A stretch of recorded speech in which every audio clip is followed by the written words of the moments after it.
Bom dia, senhoras e senhores. Sejam bem-vindos à videoconferência da Edux para a discussão dos resultados referentes ao primeiro trimestre do ano de 2025. Esta videoconferência está sendo gravada e o replay poderá ser acessado no site da companhia, www.edux.com.br. A apresentação também está disponível para download. Informamos que todos os participantes estarão apenas assistindo à videoconferência durante a apresentação e, em seguida, iniciaremos a sessão de perguntas e respostas, quando mais instruções serão fornecidas. Antes de prosseguir, gostaríamos de esclarecer que eventuais declarações que possam ser feitas durante essa teleconferência, relativas às perspectivas de negócios da companhia, projeções e metas operacionais e financeiras, constituem-se em crenças e premissas da diretoria da Edux e as informações atuais disponíveis para a companhia. Essas declarações podem envolver riscos e incertezas, tendo em vista que dizem respeito a eventos futuros e, portanto, que dependem de circunstâncias que podem ou não ocorrer. Investidores, analistas e jornalistas devem levar em conta que eventos relacionados ao ambiente macroeconômico, ao segmento e a outros fatores que podem fazer com que os resultados sejam materialmente diferentes daqueles expressados nas respectivas declarações prospectivas. É importante ressaltar que, para uma melhor visualização da apresentação, é recomendável habilitar o modo de tela cheia. Estão presentes nessa videoconferência o senhor Eduardo Parente, CEO da Edux, e o senhor Rossano Marques Leandro, CFO e diretor de Relações com Investidores. Gostaria agora de passar a palavra ao senhor Eduardo Parente, que dará início à apresentação. Por favor, senhor Eduardo, pode prosseguir. Pessoal, bom dia. Bem-vindos à apresentação da Edux do primeiro trimestre de 2025. Espero que vocês estejam todos bem. Muito obrigado pelo tempo de vocês, pela atenção. Vou começar aqui com os nossos destaques. O grande destaque do trimestre, como foi também no encerramento de 2024, é a nossa geração de caixa. Do ponto de vista do caixa operacional, um aumento de 31% nos últimos 12 meses. Chegamos a quase 1,4 bi de reais nos últimos 12 meses, um aumento importante dentro do trimestre também. Subimos 37% na geração de caixa operacional no trimestre, né? A grande estrela, assim como foi no fechamento do ano passado, nosso FCA, saímos de uma situação de últimos 12 meses, a um ano atrás, de 44 milhões para 528 milhões de reais nos últimos 12 meses. O trimestre, um resultado muito importante, de 85 para 251 milhões de reais. Partindo aqui para o lado operacional do quadro, o que a gente vê aqui? Um trabalho muito importante de evolução na qualidade da nossa receita. Começando pelo Premium, que vocês já conhecem, é um trabalho que a gente vem fazendo, uma evolução muito importante de base de receita, de EBITDA, tanto na medicina como no IBMEC. São alunos que têm mais demanda do que oferta, então a gente tem um crescimento que acontece sempre, um aluno que deixa uma margem maior, um aluno que deixa uma PDD menor aqui dentro do nosso portfólio. Outro trabalho que a gente está fazendo, né, a gente passou a oferecer nos polos parceiros, né, na rede de 2.500 polos que a gente tem pelo Brasil, os cursos SEMI também. Então, antes, a pessoa entrava num polo, vamos dizer, numa cidade do interior, a única opção que ela tinha era escolher o EAD ou o Flex. A partir do segundo semestre do ano passado, eles passaram a poder escolher também o semipresencial, que é um produto mais caro, é um produto que, historicamente, tem renovações melhores, deve trazer uma consistência ainda maior para a nossa receita. Terceiro ponto, a gente identifica um conjunto de alunos que quer estudar conosco, que se matriculou, mas que por um motivo ou por outro acaba não engajando com a gente, né? Então o que a gente fez? Um programa de isenção para esses alunos. A gente acha que não faz sentido cobrar deles. Eu vou falar um pouquinho mais disso para frente, mas também ajuda a melhorar a qualidade da nossa receita. Nas operações, nas BUs, acho que o grande destaque, né, acho que tem outros destaques no trimestre, mas o grande destaque aqui é o IBMEC. O IBMEC segue voando, a unidade da Faria Lima segue num crescimento acelerado, e as outras também, né, tanto no Rio, como em Belo Horizonte, como em Brasília, na Paulista também. E aí o conjunto disso gerou um aumento de receita de 20%, um aumento de EBITDA de mais de 30%, a melhoria de margem, uma base de alunos também crescendo mais de 20% versus um ano atrás. Quando a gente olha o nosso conjunto, as nossas projeções para frente, né, e o que a gente está vendo a geração de caixa já de um tempo para cá e o que a gente projeta para frente, isso nos deu muita confiança. Confiança para pagar dividendos além do mínimo, né, esses 150 milhões que a gente pagou em maio aqui, o programa de recompra, que a gente recomprou ações numa média de 9,80, né, o que se encerrou também agora no começo do ano, acho que é um grande destaque aqui do primeiro trimestre. E aí, no fim, eu e o Rossano vamos falar um pouco para vocês sobre o guidance, né, atualizar o que veio do EDUC, mas acho que a grande estrela do guidance, assim como da apresentação como um todo, é a perspectiva que a gente tem para o ano de 500 a 600 milhões de reais de geração de caixa para o acionista, né? Então, a gente tem aqui 528 que veio LTM, a hora que a gente olha o segundo trimestre, sabemos que tem uma base de comparação versus o ano passado que é fraca, né? Então a gente tem uma condição muito boa de bater o segundo trimestre do ano passado. Estamos trazendo esse guidance aqui com bastante segurança de um fluxo de caixa de 500 a 600 milhões de reais. Eu queria começar a apresentação aqui passando para vocês o resultado final da captação do primeiro trimestre. Nós fizemos uma prévia para vocês no dia 13, né, na divulgação do resultado do quarto TRI, que está aqui à esquerda. Os números acabaram sendo um pouco melhores do que a gente passou para vocês lá, né? O presencial acabou ficando no 0-0, o SEMI e o EAD um pouco melhores do que a gente tinha naquela situação. O que quer dizer isso é que o fim da captação do primeiro trimestre desse ano foi melhor que o fim da captação do primeiro trimestre do ano passado, um fenômeno que a gente também vê acontecendo no começo desse segundo trimestre, né, agora. Tá? Um fenômeno interessante que eu comentei, né, na questão da melhoria da qualidade da receita, o SEMI preenchendo um pedaço relevante que era do EAD. Você vê isso tanto no gráfico da esquerda como no gráfico da direita, né? Então, a captação crescendo 6% versus o ano passado, a base subindo 2% versus o ano passado como um todo, com essa melhoria, né? Na hora que você pega ali o ticket do semipresencial num polo parceiro, ele é mais ou menos o dobro do que é o conjunto da BU digital ali, né? O EAD e o Flex. Então, esse é um fenômeno importante, de novo, veio como um dobro nessa captação, né? Isso é uma coisa que é recente dentro do nosso portfólio, tem uma expectativa muito relevante para frente do papel do SEMI no nosso portfólio para frente. Tá? Outro tema importante de eu falar para vocês antes da gente entrar nas BUs, né? Na hora que a gente olha a nossa receita líquida aqui no trimestre, né, a gente tem um aumento de 2%. Como eu falei para vocês antes, a gente tem um conjunto de alunos que quer estudar conosco, se matricula e acaba que não se engaja ao longo do semestre. É uma pessoa que não tem um engajamento acadêmico com a gente, ele não foi à aula, ele não entrou nos nossos sistemas. E o que a gente vê com isso? A gente sempre exerceu o nosso direito de cobrar esse semestre e isso não é bom, porque muitas vezes acaba as pessoas não pagando de qualquer jeito, ou cria um atrito na relação que me impede de recaptar esse aluno. Então nós decidimos fazer uma provisão aqui de 5% da receita de captação para esses alunos que não engajaram conosco academicamente, né? Isso tem um efeito na receita, tem um efeito no EBITDA do trimestre, mas na hora que você pega ao longo de 18 meses, esse efeito é compensado por contingências que a gente faria ao longo do tempo ali de qualquer jeito, e não tem nenhum efeito caixa, né? Então, o que tem de mudança aqui, né? A gente tem esse 1,70 bi aqui da BU presencial e digital, que seria 27 milhões maior se a gente não tivesse feito essa provisão, né? Além disso, né, a gente tem uma evolução no perfil do aluno, ou seja, no perfil das pessoas que estão buscando estudar com a gente, que está levando um consumo de DIS menor, assim como foi no fim do ano passado, né? Então a gente fez esse número pro forma, né? O número é esse, o número não é o pro forma, né? Mas para vocês terem uma base de comparação de um ano versus o outro, ele seria 27 milhões maior se a gente não tivesse feito essa provisão, e tem uma queda do DIS aqui que não colocamos no pro forma, mas acho que é uma informação importante aqui para vocês. Tá? Bom, gente, então deixa eu entrar em cada uma das unidades de negócio aqui, né? Deixa eu começar aqui pelo presencial. A gente teve um aumento importante de receita aqui de 6%, de novo, que teria sido maior ainda se não fosse a provisão que nós fizemos.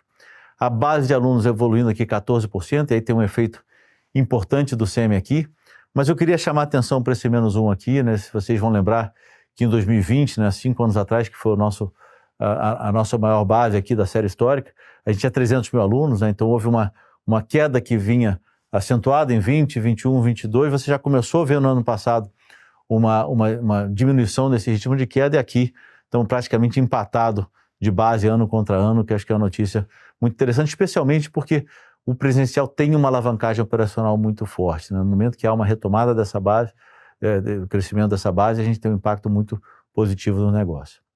O EBITDA, de novo, tem uma queda de EBITDA no TRI de 9%. Isso não é algo que preocupa com a gente, quando a gente olha o orçamento, quando a gente quebra por unidade, né, dentro de um trimestre, acaba que uma coisa escorrega para um lado, escorrega para o outro. O que a gente olha para o ano não é, e aí nem aqui e nem nas outras unidades de negócio, nenhuma mudança relevante de margem versus o que vocês viram o fechamento de 2024. Né?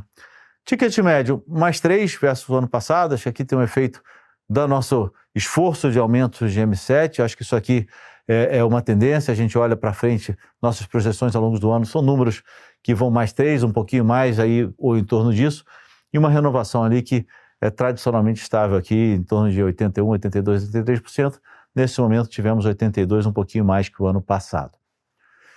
Falando do EAD, o que a gente tem aqui no nosso ensino digital, né? Tivemos uma queda de receita, uma queda de base também, muito do que a gente falou nos quadros anteriores, né? O efeito do SEMI, né? Você tem um trade-up, que por uma questão de escolha nossa, o SEMI está lá junto do presencial, né? A gente escolheu isso lá atrás e a gente não quer ficar mudando isso no meio do caminho. Então tem um efeito aqui que parece unidade negativa, né? E, de novo, uma margem EBITDA estável versus o ano passado, né? Aqui, de novo, também tem um efeito das provisões dos não engajados.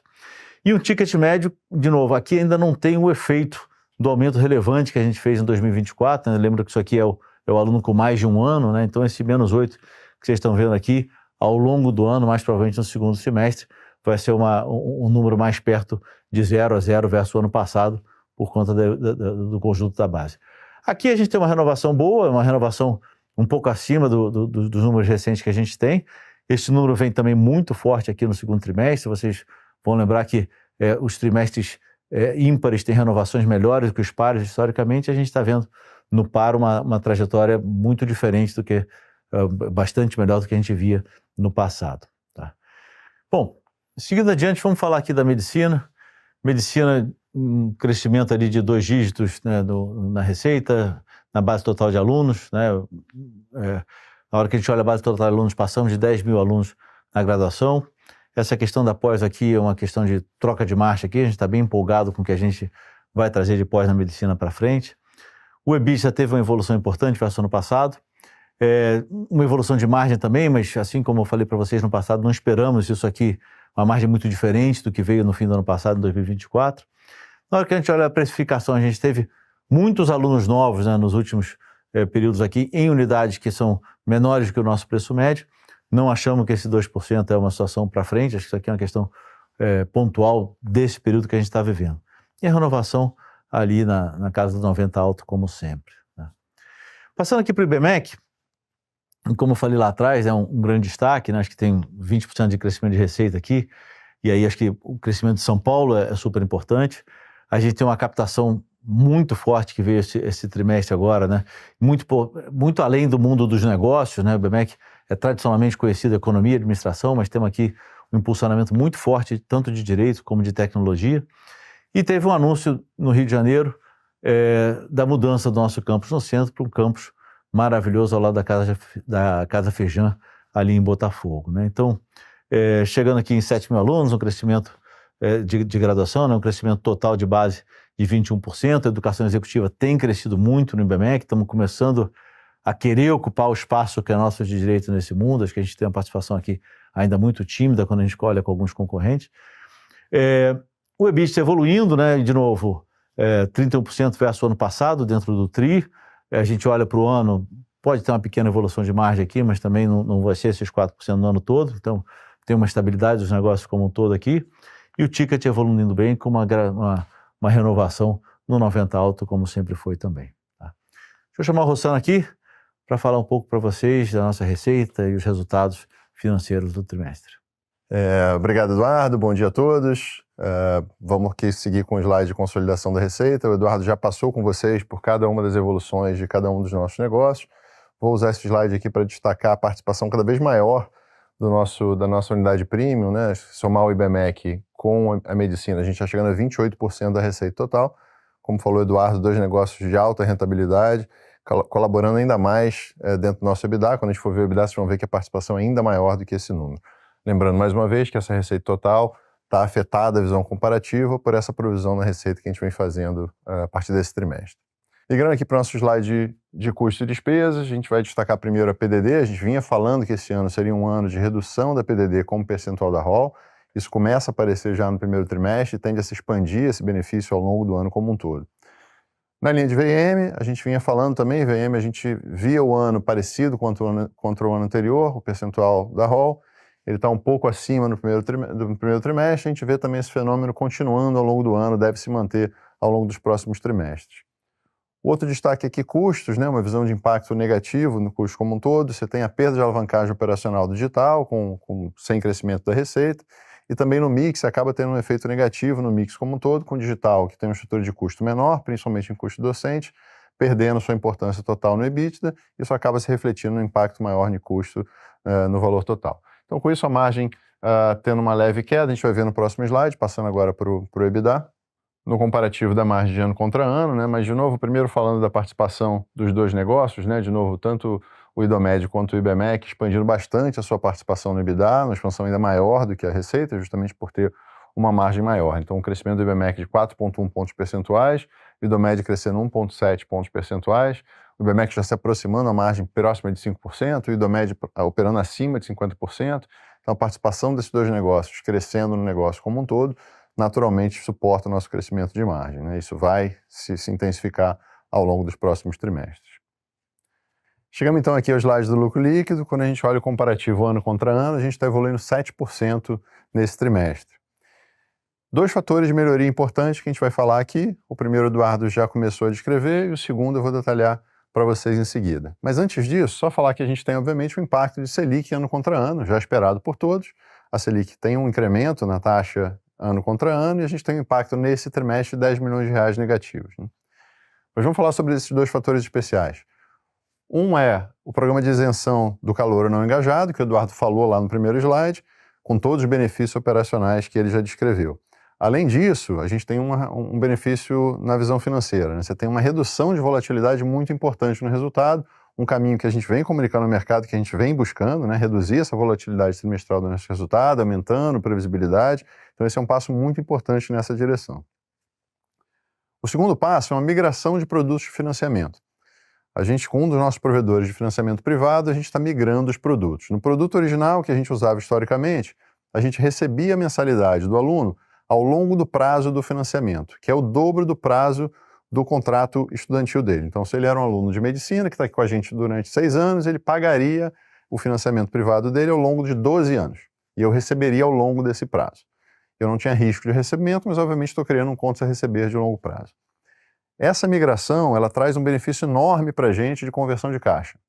Para vocês terem uma ideia, nesse trimestre eu estou tendo um impacto positivo de 74 milhões de reais no FCA, oriundos dessa alteração. Então, por receber, ao invés de receber ao longo do prazo do financiamento, eu receber no trimestre, eu estou gerando um impacto permanente, porque isso vai acontecer em todos os trimestres a partir de agora.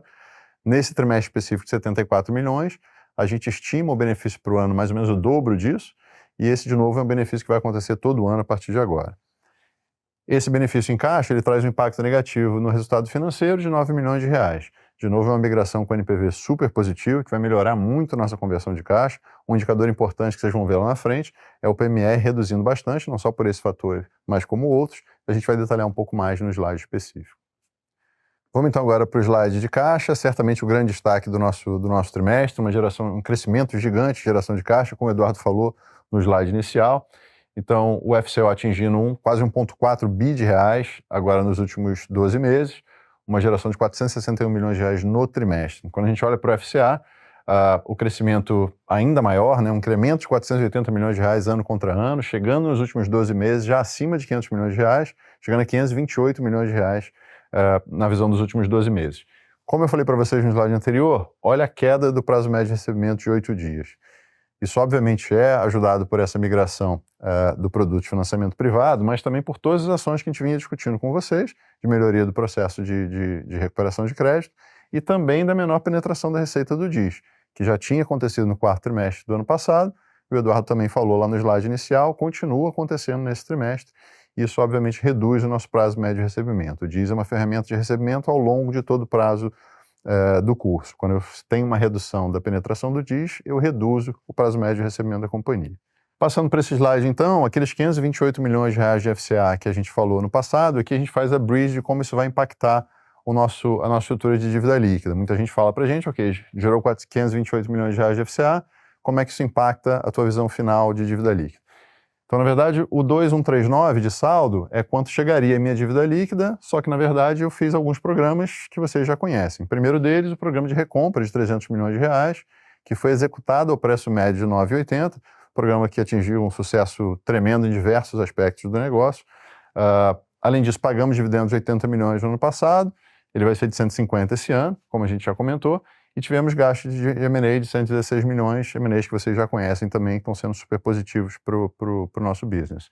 Então, a gente chegando numa dívida muito parecida ano contra ano, mas com programas que são extremamente eficazes para a gente. Podemos seguir para o próximo. Slide importante aqui de endividamento, né? Primeiro ponto, vamos começar ali embaixo na alavancagem, né? Eu falei sobre o processo de redução de dívida líquida, falei do programa de recompra. Vamos olhar como a gente chegaria na alavancagem ex-recompra, naquele ponto ali embaixo. A gente estaria chegando hoje já a 1,42 vezes. Esse é um caminho claro na direção que a gente deu lá no Edux Day, que a gente ia atingir uma vez dívida líquida EBITDA.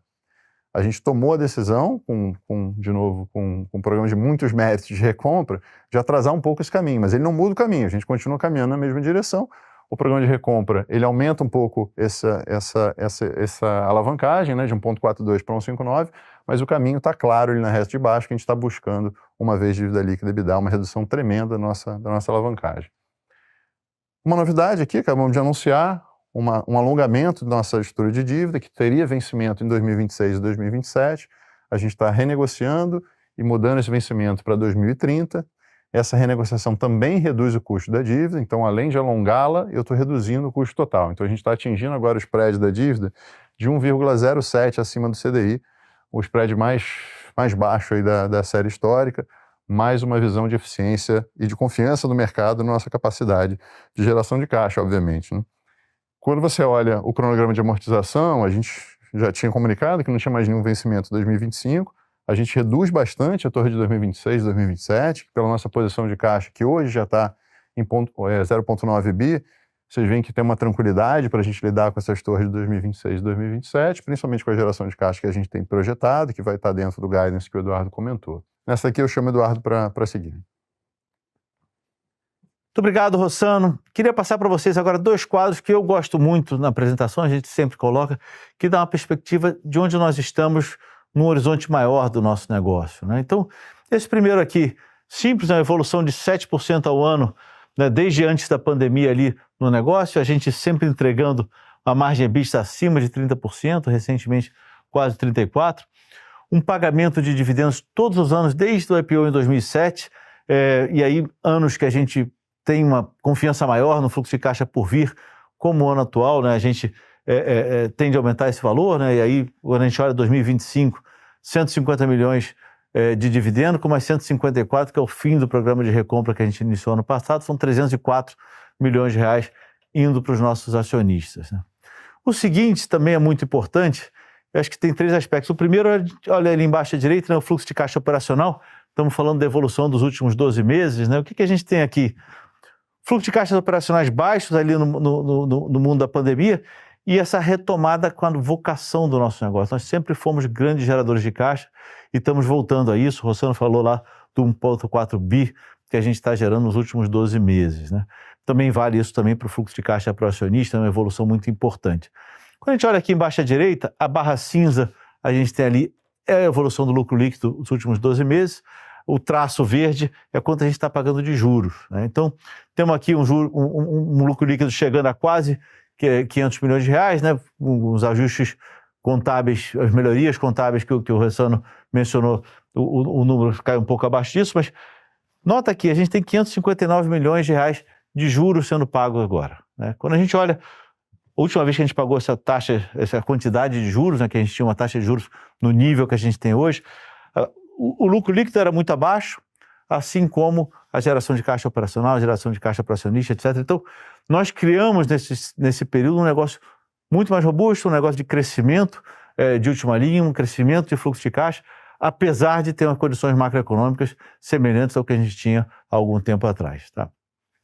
Por último, eu queria mencionar aqui em cima, a gente tem a evolução por negócio, né? A faixa preta, a gente tem o presencial, esse segundo aqui, o digital, depois a medicina, depois o IBMEC. O IBMEC e a medicina é o que a gente sempre vem falando, premium crescendo, né? O IBMEC saindo de 40 milhões de reais para 140 milhões de reais de EBITDA nos últimos 12 meses, o IDOMED 270 para 605. E a gente tem aqui o presencial e o digital. Você nota que o presencial saiu de 500, de 600 quase para 400, né? E está nesse patamar. Então, o digital andou crescendo e recentemente teve uma queda ali. O interessante é quando você soma, né? Você soma os dois aqui, estamos falando aqui de mais ou menos 1,1 bi de reais, né? A gente soma isso aqui, deu 970 milhões de reais. Hoje, quando a gente soma isso, deu 1 bilhão de reais. A gente conseguiu encontrar uma forma de atender esse público de entrada, né, desse público que tem uma necessidade de estudar, que quer muito estudar e que a gente faz produtos de qualidade para eles de formas diferentes para caber em orçamentos diferentes, em espaço de tempo diferente, e os dois negócios se falam muito. Acho que agora você olha essa beleza do nosso portfólio, né, que tem uma capacidade muito grande de se defender em momentos difíceis, mas uma capacidade muito grande de entregar em momentos muito bons, né, uma grande alavancagem operacional que ele tem, e a gente conseguiu dominar isso, a forma que a gente tem de entregar produtos de alta qualidade para cada necessidade de cada aluno. Bom, pessoal, a gente no último trimestre fez um apanhado dos nossos resultados de 2024, escolhemos aqui trazer sobre essas três coisas que a gente tem um orgulho muito grande de mostrar para vocês, né? Primeiro, o programa Mediversidade, que a gente lançou no IDOMED, a gente está ampliando as fronteiras da diversidade dentro do Grupo Yduqs. Fizemos esse livro e esse curta-metragem com experiências reais que a gente tem aqui dentro do grupo. Acho que botei um QR Code aqui para vocês poderem, quem tiver curiosidade, são 5 minutos do vídeo. É muito bonito, é tocante, acho que vale a pena, sei lá, conhecer um pouco mais do que a gente faz, né? Outro ponto legal, ingressamos na 20ª carteira do Índice de Sustentabilidade da B3 e lançamos também o Relatório Integrado 2024, também podem acessar lá no nosso site para conhecer um pouco mais sobre o nosso lado de sustentabilidade. Tá? Para fechar a apresentação, que nós temos aqui? Um trimestre de forte geração de caixa, 1,4 bi nos últimos 12 meses de FCO, uns 528 de FCA. Vamos falar um pouquinho mais na frente, mas um guidance para o ano de mais de 500 milhões de reais de geração de caixa, podendo chegar em 600. 150 milhões de dividendos pagos, um programa de recompra super sólido, que essas coisas todas se falam, né? Mostra a nossa confiança nessa geração de caixa e no que vem pela frente. Então, estamos certificando que os nossos acionistas cada vez recebem mais da nossa geração aqui. Uma evolução muito importante na qualidade da receita, né? Então, o forte crescimento do premium, o trade-up do EAD para o semipresencial, essa isenção de calouros, né? Que, de novo, como o Rossano falou, não tem nenhum efeito caixa, não tem efeito EBITDA no médio prazo, tem um efeito de receita agora que vai diminuir a volatilidade entre os trimestres. E o IBMEC, né, que a gente botava ali junto do primo, né, mas cada vez mais tem mais estrela, o crescimento, a gente está mostrando aqui para vocês o quão importante ele é. Acho que é uma coisa bastante única do Grupo Yduqs, né, ter uma instituição de ultra elite no mundo de negócios e agora cada vez mais de direito e tecnologia nas principais capitais do Brasil. Tá? Bom, agora eu queria começar aqui falando um pouco de guidance, né? A gente falou para vocês no Yduqs Day que a gente já está olhando o que ia acontecer ao fim do primeiro trimestre para os anos para frente. Vou chamar o Rossano 2 minutinhos aqui para se juntar a mim. Queria, antes de chamá-lo, mostrar o que a gente falou um ano atrás. Né? O que a gente falou um ano atrás? Uma evolução de EPS, né, de lucro por ação, conforme está aqui, né? Ano passado 1,6 a 1,9, entregamos 1,7 pouquinho, né? E essa evolução para frente, falamos de 8 a 10 bi de geração de fluxo de caixa operacional em 5 anos, falamos do nosso framework de alocação de capital, né? Uma trajetória, Rossano falou um pouquinho disso para vocês também, uma trajetória uma jornada, né, de redução do endividamento até a gente chegar uma vez ali, a questão dos pagamentos de dividendos, né, e aquisições, né? Então, aquisições que façam sentido, né? Aquisições que você olha e sejam accretive do ponto de vista que a gente tem hoje, né? Então, aquisições que tragam muito rapidamente mais geração de caixa para dentro do nosso portfólio, né? E o que a gente entregou aqui, né? A hora que a gente olha o que foi o último ano, né? Do lado esquerdo aqui, entregamos um 7,3 de EPS, né? Dentro do range que a gente falou ano passado, um FCO que está crescendo versus o ano anterior, né? Então a evolução é importante aqui também, e fizemos 2 aquisições excelentes, né? A gente teve feedbacks muito positivos do que a gente trouxe tanto com a Edufor com a Newton Paiva para o grupo. O lado direito aqui do quadro é um pouco coisas que a gente não falou e que a gente acabou fazendo, né? Então esse FCA de 3,62, acho que nem o mais otimista dos analistas tinha uma previsão sequer perto disso, né? A gente tinha noção que isso vinha, mas veio ainda mais força do que a gente esperava, um processo de retomada muito importante. Os dividendos, né, que a gente tinha falado em pagar os mínimos, a gente olha para frente, vê o caixa vindo e tomou a liberdade, né, e a coragem de ir além dos dividendos mínimos com esses 150 milhões de reais.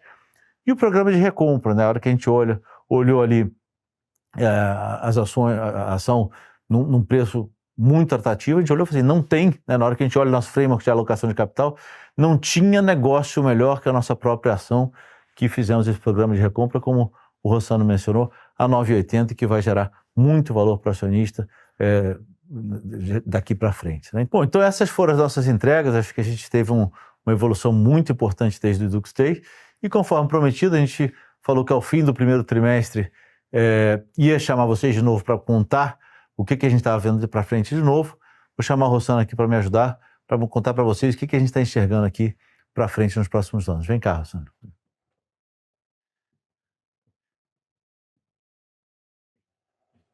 Eduardo. Então, como o Eduardo falou, para a gente olhar para frente, como a gente prometeu para vocês, a gente precisa levar em consideração alguns fatores, né? Então, antes de atualizar essa nossa visão, vamos falar um pouco de como é que esses fatores, alguns deles que a gente já falou atrás, estão influenciando a nossa visão de 2025 até 2029, nesse universo de 5 anos, né? Então, obviamente, a Selic, né? A curva da Selic mudou bastante desde o nosso Dux Day do ano passado até agora. Esse é um impacto que na curva atual ela está afetando não só 25, obviamente vai reduzindo esse impacto, mas tem um impacto até 2029. O segundo fator é a migração do financiamento privado. Esse é um impacto, como a gente falou, que vai trazer um benefício de conversão de caixa permanente ao longo de todos os anos, mas que tem uma contrapartida pequena no resultado do lucro líquido, na linha especificamente de resultado financeiro. O terceiro fator, a provisão dos não engajados. Esse é um fator de impacto negativo só no primeiro ano. Na verdade, ele vai melhorar a relação com o nosso aluno daqui para frente, provavelmente vai gerar resultados positivos. De forma conservadora, a gente nem está projetando isso, está só montando aqui o impacto negativo no ano de 2025. E o último fator, que a gente mencionou diversas vezes aqui ao longo da apresentação, né, que é algo que a gente tem bastante orgulho de ter feito, o programa de recompra de 300 milhões de reais, que já gerou impacto positivo em 2024, continua em 2025 e vai se ampliando ao longo dos anos, permitindo que a gente olhe lá para frente, né, de 27 a 29, ainda com mais otimismo do que a gente olhava anteriormente. Mas como vocês podem ver, principalmente 25 e 26, a gente vê um impacto negativo em relação à nossa visão do ano passado. Então, ainda que não tenha mudado em nada a nossa confiança na operação, no nosso negócio, a gente tem alguns impactos negativos que vão levar a gente a uma revisão e até um afunilamento agora da nossa visão do resultado de 2025, que a gente vai falar aqui no próximo slide, né? Chegamos então ao slide final, onde a gente olha a nossa projeção de lucro líquido revisada dos próximos 5 anos. Então, vocês podem ver que em 2025 a gente está revisando a nossa previsão de resultado por ação entre 1,7 e R$ 2, estreitando bastante a visão que a gente tinha dado no passado. Agora, finalizada a captação, finalizado o resultado do primeiro trimestre, a gente já tem um nível de confiança muito mais alto para esse guidance de curto prazo. Para 2026, a gente ajustando também para entre 2,2 e 3,2, o número de 2027 permanecendo estável entre 3 e 4, e como a gente falou, aumentando mais a nossa confiança no longo prazo, a gente aumentando a nossa visão de 2028 a 2030 para 3,5 a 4,5 reais por ação. A gente não muda de forma nenhuma a nossa estratégia, o nosso framework de alocação de capital anunciado no ano passado, exatamente a mesma estratégia. A gente continua buscando fortemente a redução de alavancagem, buscando nosso alvo de uma vez, dívida líquida EBITDA. A gente se enxerga como um grande pagador de dividendos a partir daí. Até lá vamos continuar pagando perto do mínimo, eventualmente um pouco a mais, mas usando o pagamento de dividendos mínimo para poder acelerar essa busca da redução da dívida líquida. E uma atuação nas aquisições de forma muito oportunística, como a gente vinha falado, fazendo poucas aquisições de forma que sejam accretive e agindo de forma muito oportunista. E a gente continua ainda muito confiante na nossa geração de caixa, né, Eduardo? Pois é, acho que esse que é o grande ponto da apresentação e que a gente vai estar falando cada vez mais, né? A gente teve uma transformação muito importante no passado, na hora que a gente trouxe de uma discussão toda em torno de EBITDA para lucro líquido. Acho que agora a gente está num passo seguinte, né, que é chegar no fluxo de caixa para o acionista.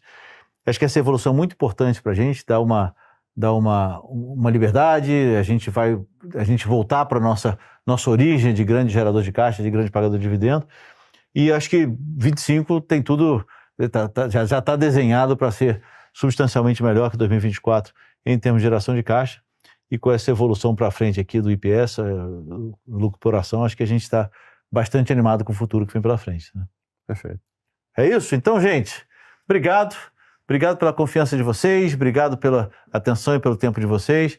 Acho que a gente mostrou aqui para vocês uma evolução muito importante, uma vez mais na geração de caixa. A gente mostrou para vocês um esforço importante que a gente está fazendo de melhoria de qualidade da receita. Mostramos a Estrela e Ibmec crescendo, estava um pouco escondido dentro do nosso portfólio, e Idomed vindo bem, um portfólio muito robusto para momentos difíceis, um portfólio muito com potencial de alavancagem muito grande em momentos de ligeira melhora na economia, tá? Muito obrigado uma vez mais. Vamos para as perguntas. Iniciaremos agora a nossa sessão de perguntas e respostas para investidores e analistas. Caso deseje fazer alguma pergunta, por favor, pressione o botão levantar a mão. Se a sua pergunta for respondida, você pode sair da fila clicando sobre abaixar a mão. Nossa primeira pergunta vem do senhor Marcelo Santos, do JP Morgan. Por favor, senhor Marcelo, pode prosseguir. Bom dia a todos, obrigado pela apresentação. Eu tenho duas perguntas. A primeira seria para o Rossano. Vocês falaram que o gás de geração de caixa é de 500 a 600 milhões para 25, mas pelo seu bridge de geração de caixa, eu entendo que isso pode incluir um componente de juros incorridos, mas não pagos, que nos últimos 12 meses foi mais de 100 milhões. Quanto que essa componente poderia ser para 2025, só para ajudar a gente a entender, sem ela, qual que poderia ser a geração de caixa? Essa é a primeira pergunta. E a segunda pergunta, acho que mais para o Parente, como que o programa de isenção é comunicado para os alunos, se é que ele é comunicado, só com um pouco de receio que isso não poderia gerar uma situação de moral hazard, de mudança de comportamento dos alunos, dado que a empresa mudou de postura, como que ela cobra esses alunos? Obrigado.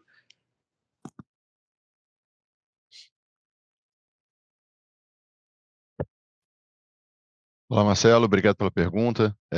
Sobre o tema, não sei se para todo mundo está claro o ponto, né? A nossa visão quando a gente projeta o oficial é uma visão estritamente de caixa, né? Então, quando você faz a visão da diferença de dívida líquida no período, você vai ver muitas vezes uma diferença, principalmente nos trimestres, né? Uma potencial diferença entre juros incorridos e juros pagos. De novo, a nossa visão de oficial é uma visão estritamente de caixa. Essa visão varia um pouco mais no trimestre, né, esse delta que o Marcelo mencionou. Na visão projetada para 2025, Marcelo, a nossa visão é que chegue próxima de zero, né? Ou seja, a tendência ela é ficar uma diferença nula. Então, o 500 a 600 milhões, na nossa previsão, não tem nenhum componente dessa variação potencial aí de juros incorridos versus juros pagos. Edu, segue daí? Obrigado, Marcelo. Bom dia. Espero que você e a Jéssica estejam bem aí. Cara, eu vou pedir pro Marcel responder aqui, que ele vai ser muito mais preciso que eu. Beleza. Marcelo, bom dia. Sobre o tema aí do engajamento, né, que a gente está comentando aqui no call, na verdade, a gente não tem essa comunicação proativa para o aluno, tá? A gente aumentou o nível de transparência em algumas vertentes aqui, principalmente sobre a contratação da DIS, né? Então, isso já faz um ano que o aluno ele tem a oportunidade de fazer o opt-in ali no processo de inscrição.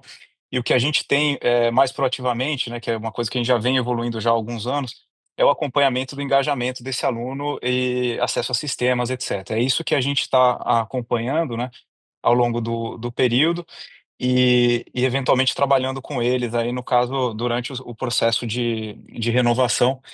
Enfim, caso eles não renovem, né, que aí, sim, a provisão, a gente tem esse espaço já provisionado ao longo do semestre para executar ali na rotina de abandono, né, que acontece no semestre subsequente. Respondi, cara? Se tiver uma outra dúvida. Não, acho que tá claro, então. Obrigado, Marcel. Obrigado, Rossano. Obrigado, Marcelo. Nossa próxima pergunta vem do senhor Caio Mocardini, do Santander. Por favor, Caio, pode prosseguir. Oi, pessoal, obrigado por pegar minha pergunta. São duas aqui do meu lado. A primeira, como que vocês estão estimando a sazonalidade da geração de caixa ao longo do ano, né? Eu imagino que o primeiro trimestre deve ser o mais forte em termos de geração de caixa, o segundo tri é uma base comparativa um pouco mais fraca. Eu queria confirmar isso e o que vocês estão esperando aí para o segundo semestre. E a segunda pergunta com relação à alocação de capital, né? Como que vocês estão pensando na questão de dividendos versus consolidação, né? Como que estão essas discussões aí a nível de board? O que vocês acham, o que é a preferência, né, do board nesse sentido? Obrigado. Você pega primeiro, Rossano? Obrigado, Caio. Claro, bom dia, Caio, tudo bem? Obrigado pela pergunta. Você está muito alinhado com o que você falou nessa previsão trimestral, Caio. A gente não está abrindo uma prévia de caixa aqui trimestre a trimestre. Você sabe que trimestre a trimestre sempre pode ter uma variaçãozinha. A gente está sendo bold aqui, na verdade, a trazer pela primeira vez uma visão de fluxo de caixa, de previsão de fluxo de caixa anual. A gente está muito seguro dela, né? A gente está bastante otimista com essa entrega. Essa certamente é o destaque da nossa visão de resultado para os próximos anos, inclusive. Mas a gente não está abrindo muito essa visão trimestre a trimestre, que obviamente tem uma volatilidade ainda maior do que a previsão trimestral, mas a sua visão faz sentido, está alinhado com a nossa expectativa. Sobre a alocação de capital, você fala, Edu? Continua aqui. Não, deixa eu. Fica Boa. aí, qualquer coisa você complementa aqui. Tá bom. Ô, Caio, a gente. Business as usual, né? O framework que a gente colocou ali para vocês, né? A gente quer chegar o mais rápido que a gente conseguir no uma vez dívida líquida vista, né? Então, esse é o nosso mantra aqui. A gente escolhe pagar mais dividendos ou fazer recompra em momentos que a gente vê assim, cara, eu acho que as pessoas não estão entendendo as coisas boas que a gente está vendo para frente, né, no lado dos dividendos, e a recompra, no fundo, você está deixando menos capital em cima do mercado, é uma forma, talvez eu esteja sendo um pouco exagerado aqui, uma forma de consolidação também, mas a gente não tinha como não fazer, né? A gente falou isso algumas vezes na apresentação, fizemos uma recompra 9,80, você viu o impacto que tem no nosso guidance para frente, né? O Rossano falou já teve em 2024, então isso foi muito importante. A consolidação é uma indústria pouco consolidada, acho que se você pegar qualquer referência de mercado, é, é claro isso, né? E a gente acha que tem espaço, só que você fazer coisas com dinheiro, com juros a 14% é muito difícil, né? Exceto coisas pequenas que a gente consiga, como as duas que a gente fez ano passado, do Ford e Newton Paiva, que a gente consiga trazer valor muito rápido, né? Que aquela empresa que a gente bota dentro do nosso portfólio, ela gera mais caixa muito rápido do que a gente paga de juros. Então, assim, é um setor que vai ter uma consolidação, ação com ação estamos abertos já faz um tempo, e não tivemos sucesso, acho que a gente não vai fazer isso a qualquer preço, a gente tem muito respeito por pelos nossos concorrentes, para algumas conversas que a gente chegou a ter no passado, hoje não tem nada superativo, você sempre tem uma conversa aqui, mas não tem nada. Eu estou gastando pouco tempo por isso, acho que é um bom resumo disso, né?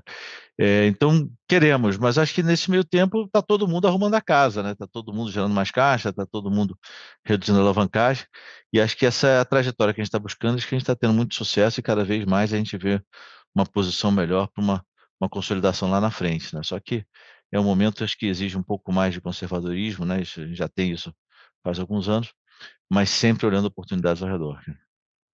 Tá ótimo, pessoal. Muito obrigado. Obrigado, Caio.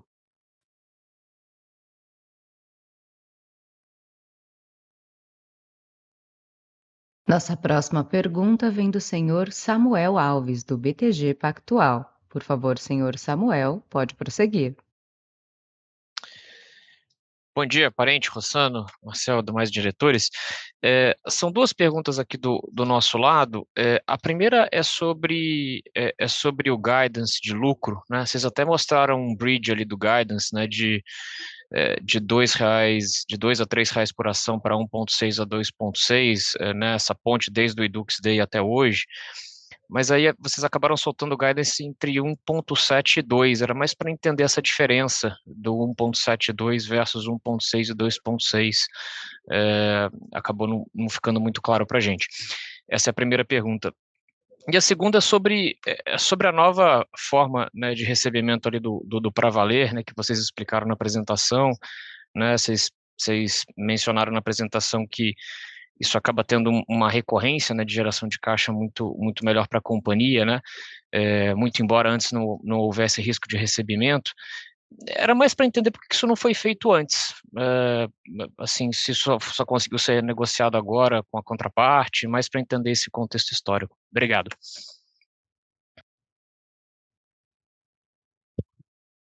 Obrigado, Samuel. Vamos lá, cara. O 1,6 a 2,6 é o que a matemática deu, né? Assim como a matemática lá na frente deu 3 a 4, né? E a gente hoje tem previsões melhores sobre o curto prazo, né? Já passou o primeiro tri do ano, assim como a gente tem uma visão mais positiva sobre o médio prazo, né? Então, os ajustes, tanto em 26 como o ajuste nos últimos 3 anos lá, eles refletem uma atualização nossa sobre a visão. Eu acho até que eu ficaria constrangido com você se eu virasse aqui e, passado um trimestre, eu ainda tivesse com um range de R$ 1 ali no lucro líquido, né? A gente tem uma noção muito boa de onde vai parar o ano, né? No EBITDA a gente erra por muito pouco a previsão 3 mais 9 que a gente faz. No lucro líquido aí tem mais fatores ali um pouco mais embaixo que são um pouquinho mais fora do nosso controle, mas a gente se sente tranquilo de falar do 0,7, e não acha que a gente vai passar de 2, né? Então, por isso que a gente colocou aqui, a gente sempre, nos nossos guidances aqui, a gente procura estar ali no mid-range da nossa previsão, né? A previsão esteja no mid-range ali, mas, cara, de novo, muita coisa pode acontecer para um lado para o outro. Então, esse é o motivo do 1,7 a 2 ali. Sobre Pra Valer, Rossano, quer complementar aí? Claro. Bom dia, Samuel. Obrigado pela pergunta. Duas razões para não ter feito antes. A principal, na verdade, Samuel, é que a decisão é financeira, né? Na verdade, você entende a taxa que você pagaria, que é o delta entre as duas taxas, né? A gente, obviamente, usa um provedor para o provedor de financiamento privado. Você tem uma taxa quando você tem o recebimento ao longo do período do financiamento e uma taxa diferente quando você tem esse recebimento dentro do prazo do curso do aluno. Esse delta de taxa, historicamente, ele era maior do que o meu custo de capital. Então, como eu não preciso de caixa imediato, não fazia sentido para a gente essa migração de produto. Conforme vai evoluindo essas duas taxas, né, chega num ponto em que a taxa, esse delta entre as duas taxas era menor do que o nosso custo de capital. Então, fazia sentido para a gente, numa visão de NPV, que a gente passasse a ter esse recebimento. E aí traz todos os outros benefícios, como a gente falou, né, de melhor conversão de caixa, prazo mais curto, redução de risco de um CAR mais longo, ainda que não seja um CAR para o aluno. Então, são benefícios paralelos, né?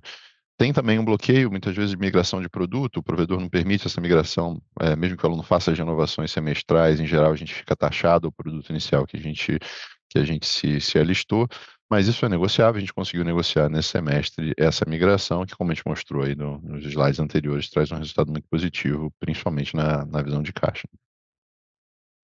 Bem claro. Obrigado, pessoal. Bom dia. Obrigado, Samuel. Nossa próxima pergunta vem do senhor Flávio Yoshida, do Bank of America. Por favor, senhor Flávio, pode prosseguir. Bom dia, Parente. Bom dia, Rossano. Eu tenho duas aqui do meu lado também. A primeira na geração de caixa, né, do guidance. Assim, olhando para o guidance, talvez o maior trigger aqui para esse atingimento seja é uma redução do prazo de recebimento mesmo. Vocês já mostraram uma boa redução, né, de 8 dias ano contra ano. Queria entender se tem mais para melhorar aqui ou se tem alguma outra linha que vai contribuir para esse atingimento. E ainda na geração de caixa, queria entender o que vocês estão vendo de maior risco para essa geração de caixa, né? Talvez se assim, para ficar no low, ou talvez um pouco abaixo disso, qual que é o maior risco que vocês estão vendo nesse tema? E a minha segunda pergunta é com relação a margens, né? Então, só queria que vocês ajudassem a gente a entender aqui, dada essa nova dinâmica de reconhecimento do aluno não engajado, o que a gente deveria esperar para a margem ao longo do ano? Obrigado.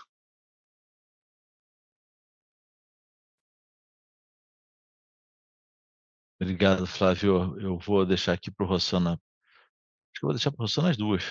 Bom dia, Flávio, tudo bem, cara? Obrigado aí pelas perguntas. Então, a primeira, sobre caixa, né? Você perguntou primeiro eu vou começar pelo final, né? Você perguntou sobre riscos. Como eu falei, a gente está bem confiante nesse guidance de geração de caixa. Esse range é um range que dá uma segurança grande para a gente. Então, obviamente, tem vários riscos e oportunidades, mas a gente está muito confortável com esse range. A gente sempre dá um range mirando o meio aí da faixa, mas nesse caso específico do caixa, talvez seja um guidance que a gente tem um maior nível de confiança. Então, obviamente, tem de riscos e oportunidades tanto operacionais quanto abaixo da linha do EBITDA, né? Quando você passa a olhar do EBITDA para o lucro, você aumenta a variabilidade, para o caixa ainda mais, né? Então você aumenta os pontos em que podem ter tantos riscos e oportunidades, mas esse balanço de risco e oportunidade a gente está de novo bem confortável, não tem um risco específico que seja o mais relevante do bloco como um todo. Sobre os triggers para esse aumento, na verdade, você vai ver que não tem mais tanto aumento, na verdade, daqui para frente. Se você olha os últimos 12 meses, né, a gente já gerou acima de 500 milhões de reais, né? Então, a gente precisa melhorar pouco ao longo dos próximos trimestres. Na verdade, para estar dentro do range, não precisa melhorar nada, né? Para mirar o meio do range, essa continuação, efetivamente, da redução de prazo de pagamento, só ela, por si só, já entregaria com tranquilidade esse range, né? Indo para a tua segunda pergunta, E aí, a margem. usando o ponto do Caio ali, que o Caio ali atrás levantou, assim, o segundo trio, o campus é muito baixo também, né? Então, acho que a gente está bem tranquilo aqui, cara. Desculpa. Perfeito, nada. Se eu entendi bem a sua última pergunta, é a margem considerando essas últimas alterações que a gente fez, né?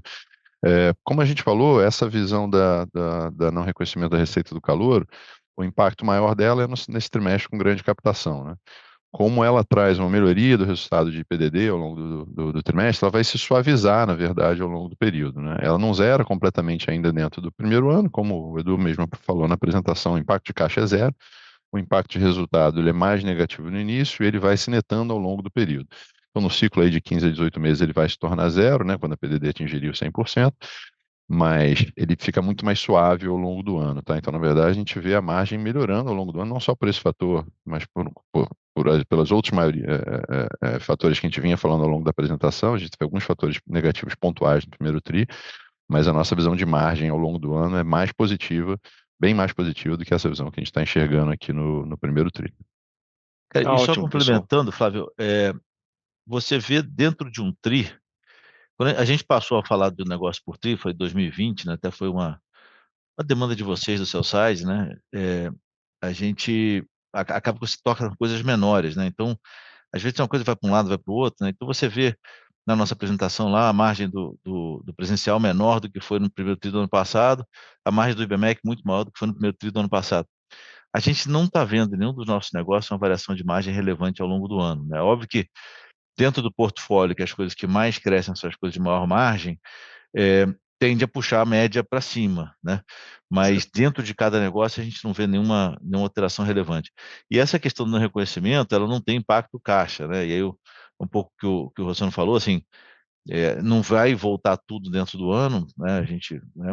Mas nos 18 meses também é impacto zero no EBITDA aqui, né? Então, acho que foi uma medida muito acertada, acho que vários de vocês escreveram sobre isso, né? Assim, que da gente ter uma receita mais fácil de ser compreendida, uma volatilidade menor entre trimestres, acho que isso é bastante positivo para a gente. E aí não tem momento certo para fazer, né? Óbvio que quando a gente mexeu do 15% para o 20% de provisão de PDD, foi no primeiro TRI de 23, era um primeiro TRI muito bom, né?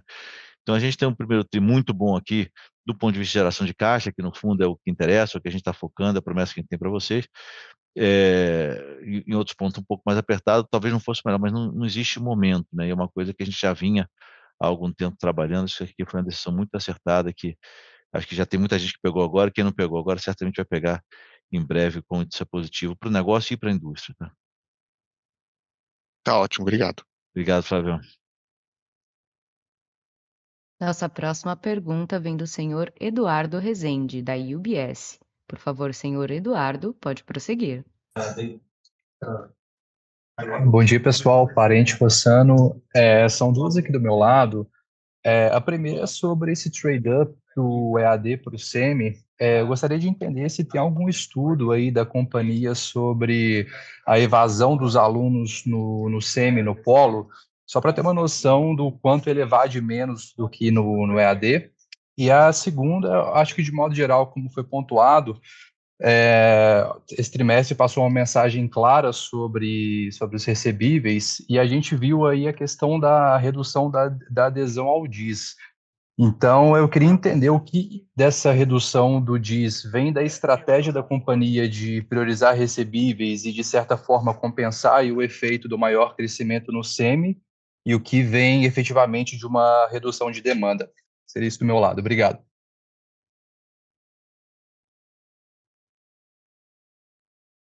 Obrigado, Xará. Deixa eu... É que eu estou me enrolando aqui para ligar. Eu vou pedir ajuda aqui para o Haroldo, né, essa questão do trade-up do SEMI com relação à evasão. Depois eu falo aqui um pouquinho da redução do DIS.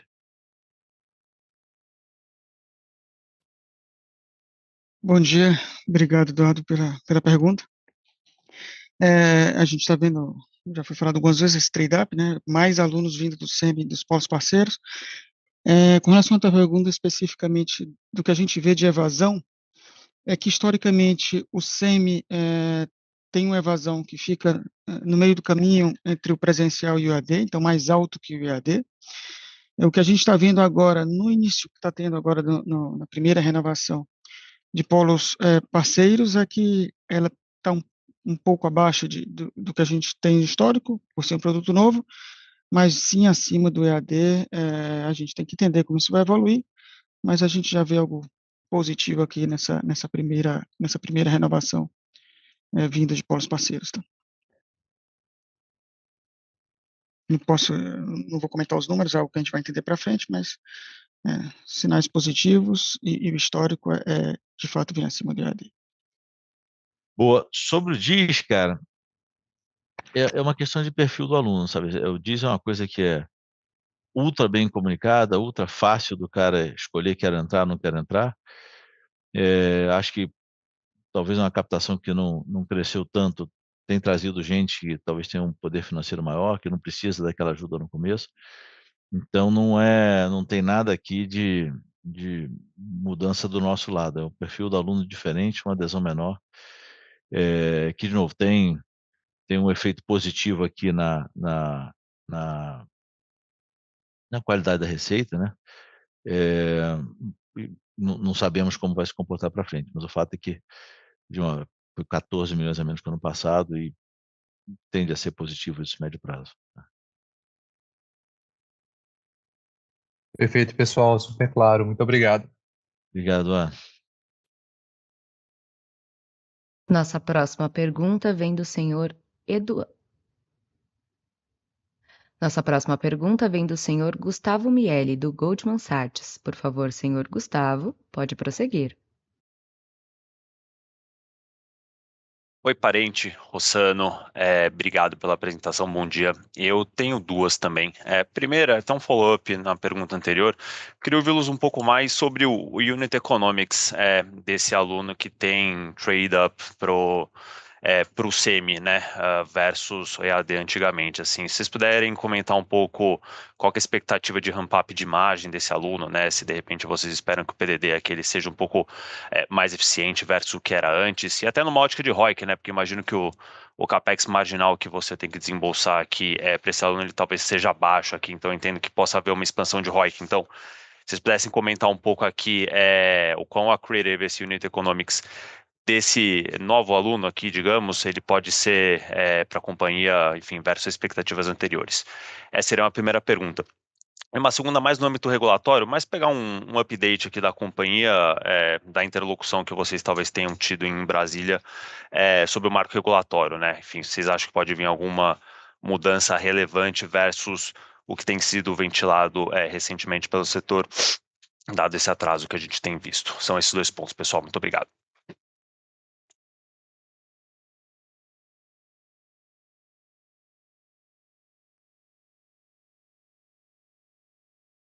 Cara, desculpa aqui que nós somos Teams Futebol Clube, quando a gente entra no Zoom aqui vamos lá, obrigado, Gustavo. Unit Economics do aluno do SEMI no polo. Cara, o ROIC disso é praticamente infinito, né? Porque o ROIC marginal, né? Porque o que a gente tem aqui? É como se a gente tem 2.500 lojas que tinham um produto e eu passei a ter um outro produto mais caro com alta adesão, né? Então, antes eu fazia o SEMI só nas nossas unidades, né? Passei a fazer o SEMI nos polos também, como toda a concorrência sempre fez, né? E a gente demorou a tomar essa decisão, né? Então, por isso que a gente fez com muito otimismo, porque é um campo muito grande para a gente evoluindo. Se você pegar, assim, o chamado fair share nosso, no CM a gente tem menos do que a gente acha que deveria ter, e acho que a grande captação que a gente teve agora e no semestre passado, né, mas especialmente agora, mostra, a gente acertou muito bem agora o produto, mostra como tem um potencial relevante.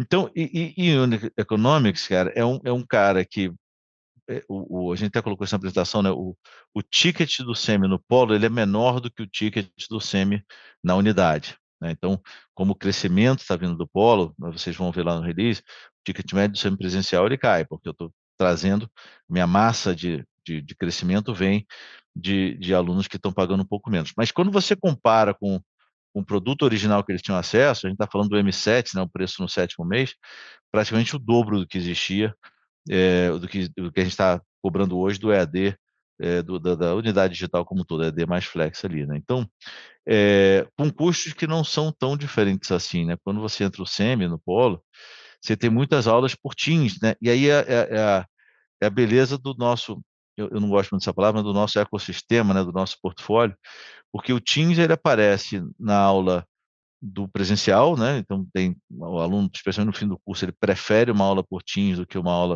que ter aqui no campus, né? O cara já está trabalhando, está lá na área dele. Ele aparece no ao vivo, que é um produto só por Teams, ele aparece no SEMI no campus, ele aparece no SEMI no polo. Então, assim, eu tenho muitas turmas que eu tenho capacidade de adicionar alunos ali, praticamente com custo marginal zero, né? Então, os custos que eu tenho nesse SEMI no polo tendem a ser um pouco parecidos com o do EAD, porque eu tenho que pagar um repasse ali, ainda que ele é menor do que o repasse do EAD. E a gente, um pouco do que o Haroldo falou agora, né, a gente tem uma tendência, dado que historicamente o SEMI renova mais que o EAD, de ter uma PDD menor, né, de você ter alunos melhores. Então, de novo, não tem ciclo suficiente para eu te falar isso com toda a veemência, né? Minha honestidade intelectual não me permite isso. Mas tudo indica que a gente vai ter uma evolução boa aqui também, tá? Sobre Brasília, vamos lá. O marco tem um tempo que ele está sendo discutido, né? A Cláudia Romano, que é a nossa VP de ISD e governo e comunicação, tem uma relação muito próxima com o governo.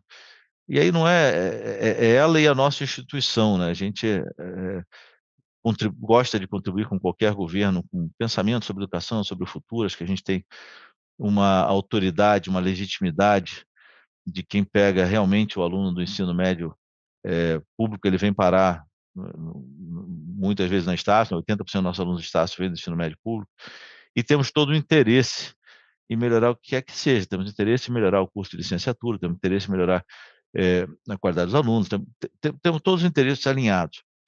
Quando você olha o que vem sendo discutido sobre o marco, tem coisas que obviamente não são boas, economicamente falando, né? Então, você trazer de 40% para o número que seja, 30% online, no presencial, uma coisa que aumenta o nosso custo, né? E aí, de novo, a gente tem um tempo para se adaptar a isso. Do outro lado, tem coisas que são muito boas, né? A gente faz todo o nosso conteúdo, né? A gente vê que tem gente comprando conteúdo, fazendo coisa. Quando você começa a ver o governo regular coisas que a gente já faz, prova no polo. Prova no polo, a gente voltou a fazer prova no polo, não sei se faz 2 ou 3 anos, mas inclusive foi um aumento de evasão que a gente teve na AD, foi isso, né? As pessoas não queriam fazer prova no polo, e ele falou, não, tem que fazer, porque se não fizer prova no polo, daqui a algum tempo vai dar vai dar um problema. Então, é, a gente acha que, na média, o impacto é muito pequeno financeiro, né? Então, acho que tem um impacto positivo no ponto de vista de setor como um todo. Acho que é super importante mencionar que tem um período de transição, né? Então não é uma coisa que amanhã vai passar a ser assim. E o impacto financeiro a gente acha que ele é reduzido, né? E o que vier de impacto financeiro, a gente acha que tem coisas para mitigar. Então, a gente gostaria muito que ele saísse, sabe? A gente acha que é, fica essa ameaça no, meu Deus, vem, não, vamos logo, cara, vamos embora, vamos fazer. E acho que a intenção do governo é muito boa, né? Acho que tem coisa ali que talvez eu não fizesse se eu estivesse do outro lado, mas, cara, são pequenas. Então, né, gostaríamos que saísse, que acaba o negócio, a gente já muda de marcha e vai em frente. E quando sair, a gente acha que o impacto financeiro de médio prazo é pequeno, de curto prazo é perto de zero pelo período de transição. Legal, muito Tá claro, joia? Parente. Obrigado pelas respostas. Obrigado, cara. Nossa próxima pergunta vem do senhor Renan Prata, do Citi. Por favor, senhor Renan, pode prosseguir. Opa, bom dia, pessoal. Obrigado pelo espaço aqui. São duas perguntas rapidinhas aqui. Uma é nessa migração do financiamento do aluno, assim, só para ver se ficou claro aqui para mim. Vocês migraram o produto lá do financiamento, assim, essa migração foi da carteira legada mais contratos novos ou só são alunos novos que já entram nessa modalidade? Só para entender um pouco a dinâmica assim do que foi não recorrente, do que é estrutural. E a outra é só um follow-up bem rápido também na fala do parente ali do ticket de medicina. É só para ver se eu entendi correto. O ticket de medicina ele foi um pouco mais fraco nesse tri pontual, mas assim, por conta de quê? Foi por conta das unidades novas que performaram melhor? Assim, só para se puder esclarecer um pouquinho essa parte também. Obrigado, pessoal. Obrigado, Renan. Vou te passar para os experts aqui. Vou pedir para o Rossano responder a primeira e o Silvio responder a segunda. Bom dia, Renan, tudo bem? Ótima pergunta, cara, obrigado. Sobre essa migração, ela é migração, esse ponto é super importante esse entendimento, ele é migração da base, inclusive a base que está sendo renovada, mas não dos contos a receber anteriores. Os contos a receber lançados anteriormente, eles continuam dentro do prazo normal, então não houve nenhuma antecipação one-off não recorrente, né? Então, o conto a receber gerado anteriormente continua dentro do prazo normal. Todos os alunos, mesmo os que estão renovando, eles renovam os seus contratos e a migração está nessa renovação. Então, as novas receitas, a partir desse TRI, que passam a ter um recebimento num prazo mais curto. As receitas reconhecidas anteriormente continuam nos prazos anteriores, por isso a gente diz que não tem nada não recorrente. A mudança feita agora, esse impacto positivo, é um impacto 100% recorrente a partir de agora, porque ele só diz respeito às receitas novas, mas toda a receita nova, não só do aluno calouro, mas também do aluno que está renovando. Espero ter esclarecido tua dúvida, se não complementa aí, cara. Se não, passo pro Silvio aqui. Não, ficou claro, Rossano. Valeu. Silvio. Boa. Então, Renan, em relação ao ticket de medicina, realmente é o mix, né? A gente hoje tem um crescimento, que as unidades nossas que estão maturando, elas são, em grande maioria, mais médicos, né? E o mais médicos, ele tem não só um ticket um pouco mais baixo, como ele também, à medida que você amplia as vagas, você tem que conceder 10% dessas vagas em bolsas integrais. Então, quando você considera, né, o aumento da base, considerando as bolsas integrais mais médicos, de ampliação da base de alunos de unidades que tem um ticket um pouco mais baixo, é natural que a gente veja esse efeito no ticket que a gente está vendo aqui. Mas se a gente expurga esses dois efeitos, ou seja, se a gente analisa same shops, a gente tem, na verdade, um crescimento só de mensalista, se a gente for considerar, de mais de 5% na captação no ticket, né, e 6% no veterano. Então, de fato, esse aumento do ticket continua aparecendo, mas é um pouco diluído por conta do mix, considerando as unidades onde a gente está crescendo mais. Não, legal, ficou super claro. Obrigado, pessoal. Obrigado, Renan. Nossa próxima pergunta vem do senhor Luca Marquezini, do Itaú BBA. Por favor, senhor Luca, pode prosseguir. Bom dia, pessoal. Obrigado por pegar a minha pergunta. Aqui seria uma pergunta em relação às despesas comerciais, né? A gente viu um aumento, especialmente no segmento presencial. Aqui é mais entender se isso foi simplesmente explicado pelo aumento do semipresencial também, ou se houve uma necessidade de mudança na estratégia comercial, pensando em aumentar a captação. Então, seria só esse ponto, por favor. Boa, Luca, obrigado, Rossano. Boa, bom dia, Luca. Obrigado pela pergunta, cara. Esse foi um fator, como a gente falou, pontual do primeiro trimestre, né? As despesas comerciais dividindo no VIM e PDD, né? Então, o PDD do primeiro tri ainda é afetado pela captação lá do primeiro tri de 24, né? A gente sabe que o ciclo completo ele roda em 15 meses. A captação do primeiro tri de 24 ainda era uma captação com dias crescente, né? Se a curva virou a partir do segundo semestre de 25, então a perspectiva daqui para frente é da virada também desse impacto na PDD, principalmente no presencial, a gente voltando para a margem do presencial, operando em linha com o que foi ano passado, recuperando o impacto negativo aí desse TRI. Em VM, o incremento em relação ao ano passado foi muito pequeno, se não me engano, no consolidado 0,1 ponto percentual. Está dentro dessa margem, né? Obviamente a gente age taticamente no VM, conforme as oportunidades aparecem, a sensibilidade do mercado, conforme a demanda vai flutuando. Então, essas pequenas variações aí de 0,1, 0,2 pontos percentuais no VM é esperado aí ao longo dos trimestres. A gente não tem, dentro desse range, não tem uma previsão muito diferente do que aconteceu dentro do primeiro trimestre. Foi claro, Luciano. Obrigado. Obrigado, Luca. Nossa próxima pergunta vem do senhor Lucas Nagano, do Morgan Stanley. Por favor, senhor Lucas, pode prosseguir. Bom dia, parente, Rossano. Obrigado pelo espaço aqui. A gente também tem duas perguntas rápidas. A primeira é sobre a migração desse modelo de financiamento. Vocês já explicaram bem, mas a dúvida era sobre se nessa carteira de recebíveis já existente, você também enxerga alguma alavanca, digamos assim, inorgânica, né, para acelerar o caixa. De repente algum tipo de antecipação, enfim. E a segunda é sobre, assim, em termos de base de aluno e captação, o primeiro tri ele pode ser uma boa referência para o ano, ou seja, o presencial um pouco mais estável e o digital caindo em função dessa penetração grande do semi. Obrigado.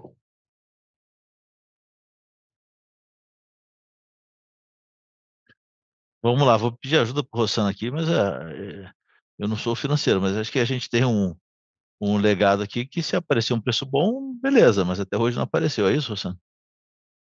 Pronto, é isso. Não posso passar aqui por. Mas é isso, Lucas. Na verdade, a negociação é separada, né? Eu poderia estar fazendo uma negociação da antecipação da base legado. Isso, obviamente, depende da taxa, de novo, versus meu custo de capital, né? Como a gente não precisa de caixa imediatamente, a gente tem uma posição de caixa super sólida, eu só vou fazer isso se o custo for bastante atrativo. Por enquanto ainda não é, mas, obviamente, qualquer conta que receber de longo prazo, se a gente receber uma taxa muito atrativa para fazer essa antecipação, a gente faria, né? Como a gente consegue captar livremente no mercado, em geral, nossas captações primárias conseguem taxas muito melhores do que uma eventual antecipação, né? Mas, como eu disse, Edu, a gente vai estar sempre olhando e se aparecer oportunidade, a gente vai fazer.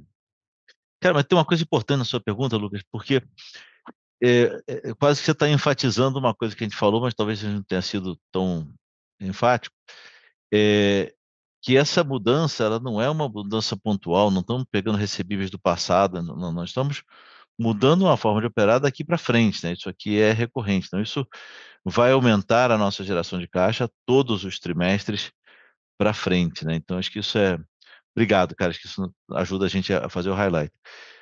Base de alunos, boa referência para o ano.